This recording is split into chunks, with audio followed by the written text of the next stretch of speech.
তালহা তার শরীরে এমন কোনো জায়গা ছিল না যে তার তীর ঢোকেনি।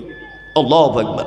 মানে আল্লাহ রসুলকে যত তীর মেরেছে প্রতিটা তীর নিজের গায়ে ঢুকিয়ে নিয়েছে। আল্লাহু আকবার। অন্যান্য 70 জন সাহাবী শহীদ হলেন, 69 জন সাহাবী শহীদ হচ্ছেন না। কে না? এই সাহাবী যার সারা শরীরে তীর ঢোকা আছে। বিশ্বনবী বললেন, যারা আজকের এই ময়দানে শহীদ হয়েছে সকলেই তারা আল্লাহর জান্নাতে যাবে। তবে সারা পৃথিবীবাসী শোনো, যদি জীবিত কোনো শহীদকে যদি দেখতে চাও, আমি মুহাম্মদ সাল্লাল্লাহু আলাইহি ওয়াসাল্লাম শহীদের সার্টিফিকেট দিচ্ছি। এই লোকটাকে যে আমাকে বাঁচানোর জন্য তার গোটা দেহে তীর ঢুকিয়ে ফেলেছে। আল্লাহু আকবার। সারা পৃথিবীতে যত মুসলমানরা মার খেয়েছে তার একটাই মাত্র কারণ, দুটি মাত্র কারণ। এক, ঐক্যকে বিনষ্ট করার কারণে, ঐক্য নষ্ট করার কারণে। দুই নম্বর মুসলমানরা মার খেয়েছে মুহাম্মদ সাল্লাল্লাহু আলাইহি ওয়াসাল্লামের কথা অমান্য করার কারণে।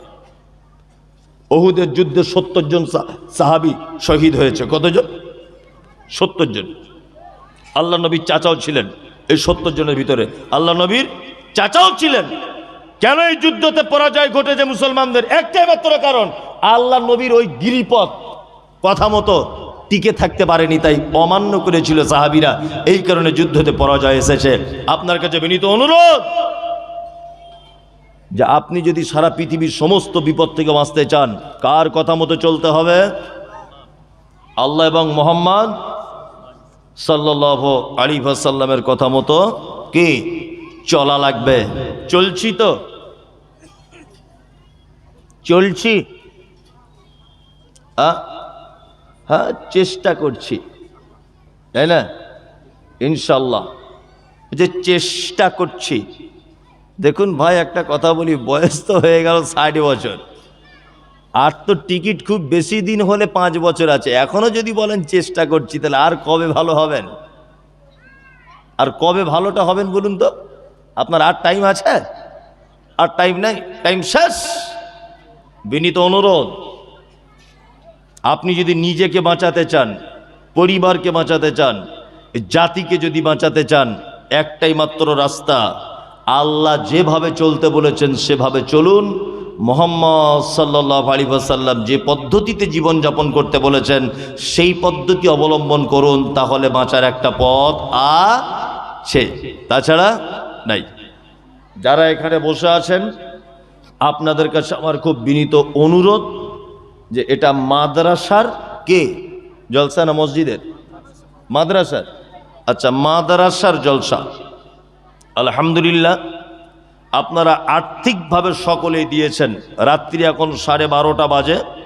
বক্তব্যের দিকে আমি আগে না বেড়ে আপনাদেরকে আমি আর একটা চমৎকার হাদিস আপনাদের সামনে পেশ করছি। সেটা হচ্ছে এই, যারা আমরা এখানে বসে আছি আল্লাহ নবীকে ভালোবাসি সবাই, সবাই সবাই, কেউ বাদ যায় না, সবাই তো সবাই ভালোবাসেন। চলুন একটা চমৎকার হাদিস বলি। কিছু লোক বুঝতে পেরেছে যে এবার মনে হয় মৌলভী সাহেব টাকা পয়সা কিছু চাইবে। আমি টাকা পয়সা চাইবো না, আমি শুধু হাদিসটা আপনাদের সামনে পেশ করব। হাদিস বর্ণনা করছেন, নাম হলো তার আম্মাজান আয়েশা। বাপের নাম কি না? বাপের নাম হলো আবু বকর। মায়ের নাম কি? মায়ের নাম হচ্ছে উম্মে হানি। আয়েশা কে? আল্লাহর নবী যত মেয়েকে বিবাহ করেছেন, একটা কুমারী মেয়েকে বিবাহ করেছিলেন, তার নাম হলো আম্মাজান আয়েশা। আয়েশা কে? হাদিসের পরিভাষাতে বলা হয় আয়েশাকে আয়েশা মুহাদ্দিসা।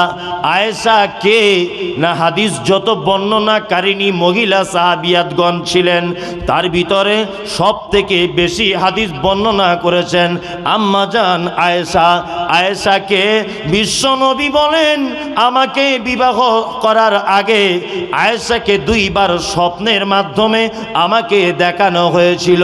না, আয়েশাকে বিশ্বনবী বলেছেন, আমি যখন খাদিজার বিছানায় শুয়ে থাকি, আমি যখন সাফিয়ার বিছানায় শুয়ে থাকি, আমি যখন অন্যান্য বিবিদের বিছানায় শুয়ে থাকি, আমার কাছে কোরআন অবতীর্ণ হয় না। কিন্তু আবু বকরের বেটি আয়েশা এত আল্লাহওয়ালি বলি এত ভাগ্যবতী নারী, আমি আয়েশার বিছানায় যখন শুয়ে থাকি আমার কাছে জিবরিল কোরআন অবতীর্ণ করে।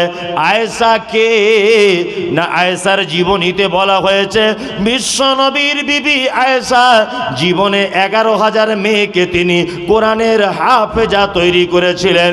শুধু এখানেই ক্ষান্ত নয়, আয়েশাকে আল্লাহর নবী আদর করে ডাকতেন, নাম দিয়েছিলেন তার হুমায়রা। হুমায়রা মানে লাল কালারের পরিষ্কার। এই আয়েশা হাদিস বর্ণনা করেছেন। হাদিসটা পাবে কোথায় না, সহিহ বুখারীতে হাদিসটা আছে।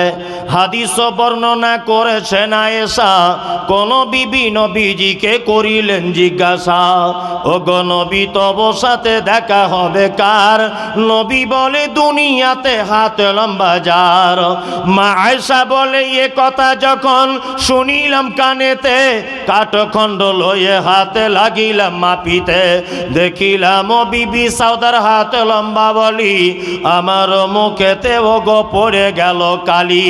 হাত লম্বার অর্থ পরে পারিলাম বুঝিতে, দান ধন যারা করে এই দুনিয়াতে, তারে পরে জয়নাবে সে নবীজিকে কয়, কেন জয়নাব আল্লাহ রাস্তায় বেশি করে ক্ষয়। এ গ্রামের মানুষ শোনো হাদিসটি বুখারীর, জয়নাবে আনন্দ আর আয়েশার মুখ ভারী।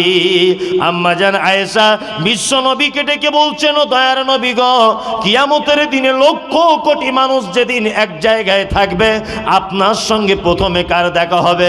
আল্লাহর নবী আয়েশার কথা বললেন না, খাদিজার কথা বললেন না, হাসান হুসাইনের কথা বললেন না, ফাতেমার কথা বললেন না, কারো কথা নবী আমার বললেন না। নবী বললেন আয়েশা রে, ওর সাথে আমার প্রথমে দেখা হবে। লোকটিকে না, যার হাত লম্বা তার সাথে দেখা হবে। আয়েশা অল্প বয়সের মেয়ে, ব্যাপারটা বুঝতে পারলেন না। একটা কাঠের লাঠি নিয়ে বিশ্বনবীর অন্যান্য বিবিদের হাতগুলো মাপতে শুরু করে দিলেন। দেখা গেল আল্লাহ নবীর আর একজন বিবি, নাম হলো তার সাওদা। সাওদার হাতটা লম্বা হয়ে গেছে। আম্মা জান আয়েশা কাঁদো কাঁদো কণ্ঠে বিশ্বনবীকে বলছেন, ইয়া রাসূলুল্লাহ, তাহলে কি আপনার সঙ্গে আমার আর দেখা হবে না? বিশ্বনবী বলছেন, আয়েশা রে, ওই রকম লাঠি দিয়ে মেপে হাত লম্বা নয়, দান ধন যারা করে এই দুনিয়াতে, আয়েশা শুনে রেখে দাও, যারা দানের ব্যাপারে হাত লম্বা করে দেয়, সাদকার ব্যাপারে যারা হাত লম্বা করে দেয়, আমি নবী বলছি কিয়ামতের দিনে ওই লোকটার সাথে প্রথমে আমার দেখা হয়ে যাবে। প্রথম দেখা হবে নবীর সাথে কার?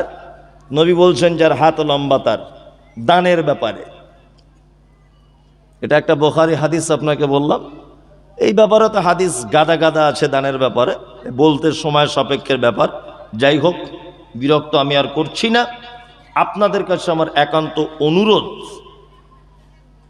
আর একটা ঘটনা আমি আপনাদেরকে বলবো, 5 থেকে 7 মিনিট বলবো, আপনি চলে যাবেন, যান, অসুবিধা নেই, বলছি। আচ্ছা, আল্লাহর নবী সাল্লাল্লাহু আলাইহি ওয়াসাল্লাম পৃথিবী থেকে চলে গিয়েছিলেন যেদিন, সেই দিনটা কি বার ছিল? এই আল্লাহর নবী, আলেমরা বললে হবে না, আল্লাহর নবী পৃথিবী থেকে যেদিন চলে গিয়েছিলেন সেটা কি বার ছিল? বিসমিল্লাহ।